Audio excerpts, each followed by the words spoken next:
ерөнхийлөгч Кирсан Удамжинов 17 настайдан олон улсын шатрын уралдаанд төрүүлж байжээ.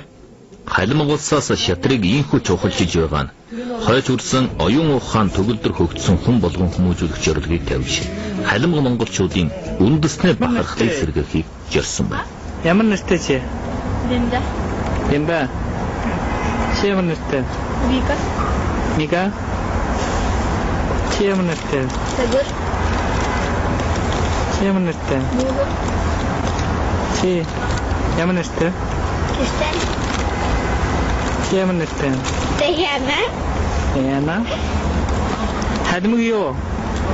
А? Та халимаг хүн юу? Халимаг хүн юу? Яна. Халимаг юу? Орос юу? Халимгууд. Халимгууд? Монгол.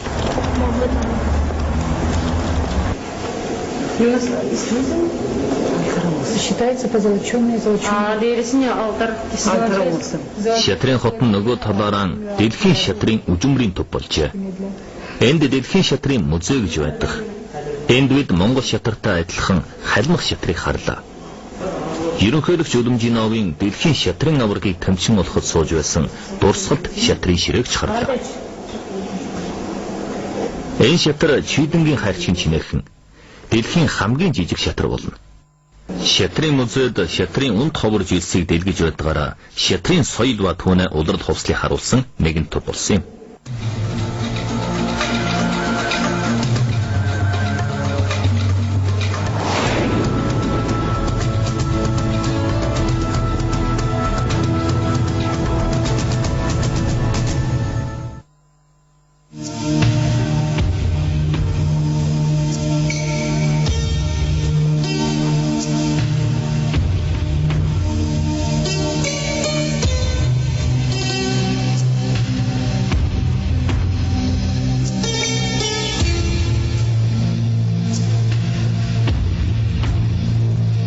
Бүгд найрамдах халимаг улс нь алдарт хар тэнгис ба Каспийн тэнгисийн хооронд оршин.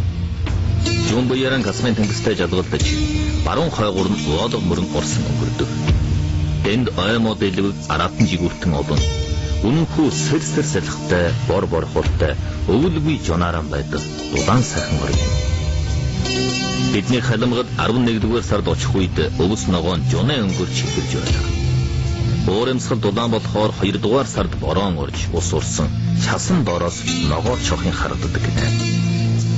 Халимгад ирвэл өвдийн час жоноо ногоо, бороо, ёорог, дунд дааз, өргөн тав тэнгис мөрнө их усыг нэгэн доор үжиж болох юм.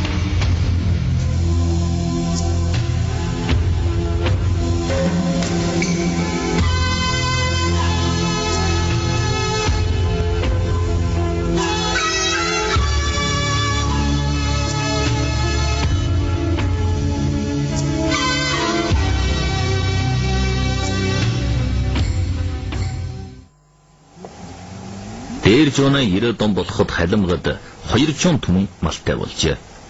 Халимгийн малаж ухаан улс ардын үйлдвэрлэлийн нэгэн суур улсаар ирсэн.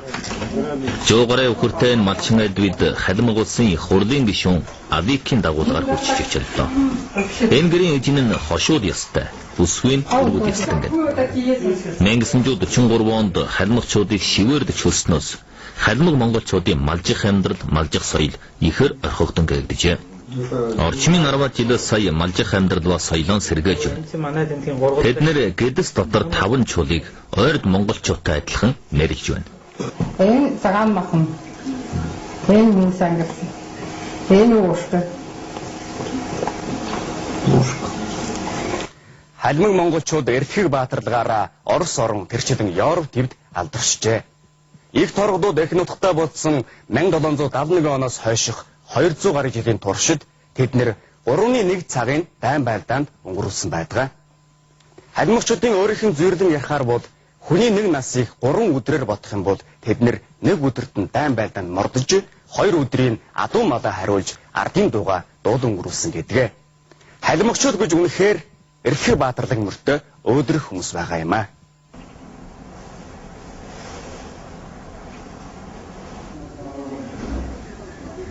Өглөө босоход элэстэй хотод час орж, ганцхан сүнийн хооронд өвөл болсон шиг сэтгэл өгнө.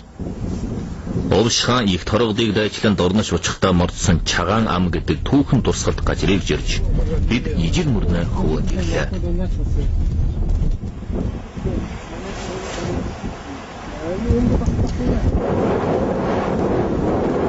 Чагаан ам гэдэг нь ижил мөрнө нэгэн гатлгаа байжээ. Кино телевизээр ухуулсаар байгаа торгодын экосистем болсон гэдгийн түүхэн үнэн нь чохон юу юм бол?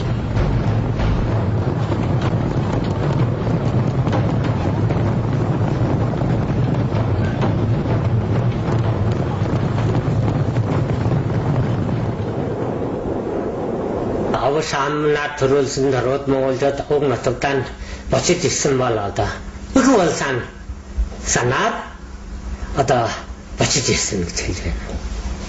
Энэ одоо яг асуудал дээ боллоо. Энэ торгод Монгол хотны өв болсон чамхны манчин бол тэрнэг болсон. Энэ одоо торгод Монголд манчин улсын өөрн өв болсоо гэж би өөртөө батал одоо энэ одоо им болчаа одоо огт байхгүй. 1771 оны 1-р сарын 5-ны өдөр Торгод хаант улсын 16 тун 9 мянган хүн ижил мөрний хөвөөнөөс мордож наран мандах зүгийн их нутаг Жунгэрдан бучих аяндан морджээ. Оросууд энэ нүдлийг урван бэрслэлт гэж үзсэн бол Шинэ улс харин торгодыг дагахаар ирсэн гэж ухуулсан байна. Харин торгодуудын өөрийн бичсэн түүхэнд эцгийн бууранд бууж хүнээ толгой болох нь бидгэлсэн омог жиргэг өгүүлж уг нутаг Жунгэран гэжлэн хаант улсаа чогчлон байгуулахын төлөө нүүдэлсэн гэж тэмдэглэсэн байна. Торгод аймаг бол баруун Монголын ойрдын холбооны нэгэн гишүүн. 1630 онд Оросын өмнөд хэсгийн энэ нутагт ирж амьдарсан юм. Тэд эрх чөлөөвө тусгаар тогтнолынхон төлөө 100 гаруй жил амьдарч идэгшсэн нутгаасаа жоргодон салж мордсон билээ. Энэ мод торгодын дорнош утсан жураг болно. Тэд энэ их нүдлийн дунд 10 түмэн хүнээ хохируулж бүтэн 7 сар яваад их нутагтаа харсан юм. 100 гаруй жилийн өмнө Воолго мөрнөө урсгал дагуу ирсэн жамаараа бутсан байтал яагаад тэр чагд шулуухан яваад одоо ийм их хохирол гарсан юм бэ? Хамгийн чухал шалтгаан нь их нутаг Жунгэрд байсан 60 түмэн монголчууд Шинэ улсын чирэгд ор тас хядагдаж торгодын өмнөд түшиг болж байсан Жунгэр хаант ус мөксөн болохоор эртнээ өшөөтөн хасах хэрэгс башкирууд энэхүү үг сонсдоггүй хүмүүсийг тал бүрөөс нь хомрон дарсан байжээ. Монголчуудын догшин голын голомтыг дахин бадрак гэж хүсэж байсан хамгийн сүүлчийн морд чиргийн анги ийхүү уйрын жихланд нүүдэлчин омгийн ижирхэг түүхэнд чус нулимсороо төгсгөлийн чиг тавьсан юм.